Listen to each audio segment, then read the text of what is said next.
be created. Just try to turn off this audio without thinking about it first. It's impossible. Why? Because everything must be created mentally first before you can make it happen. So my point in tip number 10 is to make sure your intention is worked out and focused on the correct thing. And the correct intention is to make someone's life better. When you listen to my live calls, you're going to perhaps wonder why I don't get the objections that you get. Sometimes you can say the same things that I say, but you get much different responses. If before your call you put in your mind that you really want to help this person, and that you really can help this person, and that you really will help this person, your calls will go much better than if you're thinking about making money. Show me someone who is focused on making money, and I'll show you a tired, worn-out, broke person, because they're trying to receive before they give. And I'm not suggesting this person isn't working their full head off trying to make money. I'm clearly stating that they won't be able to, because they're focused on the receive side of the equation instead of the service side of the equation. This universe is rigged that you give, then receive. People think that by working hard they're giving. Nope. Not until someone's life is better do you get paid for your hard work. Alright, we have just concluded the section on communication traits. How I recommend you learn this is look at the card that is in your professional inviter package and review each of these traits about once per day, and notice when you do each trait correctly versus when you do it incorrectly. Awareness of something comes first, then you learn it. So just you looking at it and becoming more aware of it will cause you to change. Now let's move into a few general tips about making calls. Most of these tips can also apply to being face-to-face with a prospect. By now you can probably tell what I'm doing with my training. I take a very broad approach like what is business, what is communication.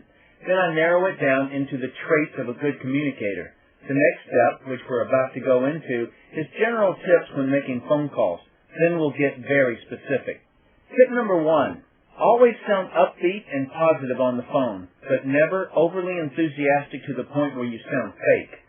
People hear this expression of catch on fire with enthusiasm and people will come from miles to watch you burn. This sometimes gives people the wrong idea of how to act.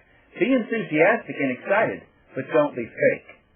Tip number 2. Don't be surprised by an answering machine.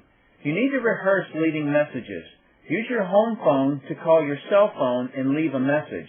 Do this several times. You may think you sound completely normal when you leave a message, but when you listen to yourself leaving a message, you may be surprised. Tip number 3. If your prospect isn't curious when they get off the phone with you, you have nothing. Curiosity is what you want to leave them with on the first call. Tip number 4. When setting appointments for meetings, whether they're one-on-ones, hotel meetings, or residential meetings, confirm your meeting the night before or the morning of the appointment. Don't ever not confirm the appointment because you're afraid they will cancel if you call to confirm. It's better if they cancel on the phone than you showing up expecting them and they're not there. Tip number 5. Early in the prospecting cycle, you want to get as much of the prospect's contact information as possible. It may be more difficult to get it later. I met with an attorney to interview him as to whether I wanted to take on his services. I went to his office and was escorted into the conference room. He came in and shook my hand with a lot of enthusiasm. We talked about 10 minutes about what I needed, but before he gave me his hourly fees or the cost of his retainer or anything that might cause me to shy away, he just said, with confidence, I can help you. He slid a notepad over to me and said, do me a favor, Tim. Put all your contact information down here. I'm going to get a cup of coffee. You want anything? I'll never forget that. It was so smooth, so perfectly stated. When I wrote all my information down, I wanted him to have a way to contact me. I have now incorporated it into my business practices. But don't ask for more contact information until you've earned it. The example I just gave you was perfect for this setting. An example of what I frequently do is when I'm going to meet with someone, I'll give my cell phone number and ask them for theirs. Tip number 6. Whoever is asking the questions is controlling the conversation. If you don't end in a question, your prospect will. And then you're sidetracked from delivering your key message. So always be the one asking questions. Later, I will give you the procedures to ensure you're controlling the conversation, but it's a good tip to always be the one asking questions. Tip number 7. The more you say, the more you're required to say. This is a trap many people fall into. Where I've seen this really trap myself and others is with product sales. Tip number 8, never sell what they won't buy. As you'll hear in the qualifying section, you find out what a person needs, wants, or doesn't want. Once you find that out, keep using that. That is what they will buy. Your company may have some fantastic qualities like being debt-free, like having global patents, being traded on the New York Stock Exchange, being the fastest growing company on the Inc. 500 list. That's all just blah, blah stuff. You don't know if your prospect will buy those concepts. If your prospect tells you that he wants to work from home and he wants to not have a boss anymore, he will buy that. Let's suppose you buy some leads of people who've indicated they want to work from home. During the qualifying section, you say, Bob, let's suppose you found the perfect business to work from home. What would that business look like? Now, whatever he says, you must write down, because these are the things he will buy. You have to listen very carefully, because whatever he says is gold. As you will hear, you might have to ask a couple of questions to get to the answer you're looking for. When someone goes to the hardware store and asks for a drill bit, do they really need a drill bit? No, they need a hole. The smart hardware salesperson will ask enough questions to get the full information before they make a recommendation. Like, how big of a hole do you need?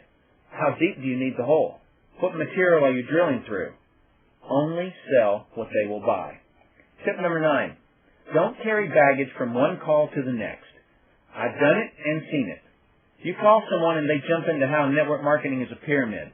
Then you go to call number 2, actually defending network marketing. In that example, you're coming from the intention of defending network marketing instead of the intention to make their life better. Each prospect is unique, and you have to ensure that you are unique on every call. Also, don't adopt your prospect's beliefs and views. Many times you will hear your prospect tell you, I'm not a natural salesperson, or I wasn't wired that way, or those don't work, or a million other things prospects will say. If you're going to be successful, you can't buy into their ideas. I have a name for all those excuses, by the way. It's called bugs. I'll tell you more about that later. Tip number 10, observe. Fully observe what's going on around you. Listen and/or look attentively to what's happening. Let's say that you're talking to someone and you hear a baby in the background. Now you know they're probably distracted by what's going on, so simply say, is that your baby I hear?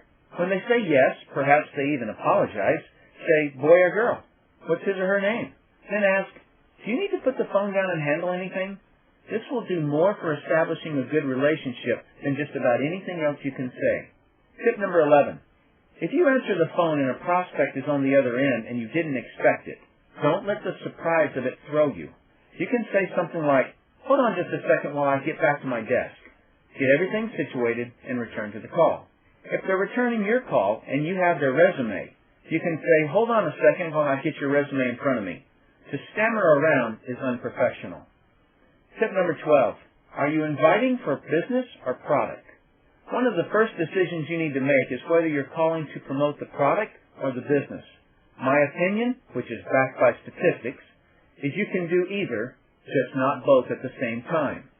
When you invite someone to look at your product, and then around the same time, and that's the key part of it, tell them that they can make money with it, I've not seen this work well.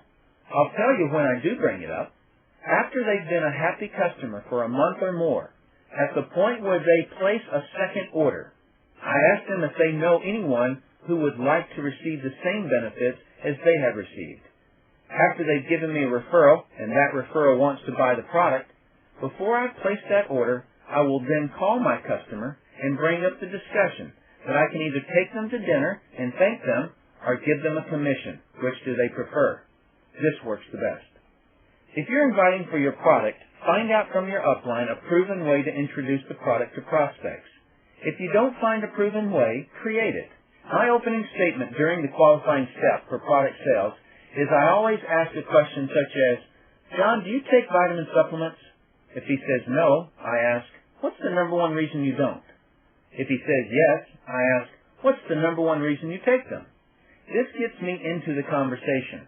Let's suppose John says, yeah, I take them to fill the holes in my diet. So my next comment might be, good reason for taking them. I then want to find out how this prospect decides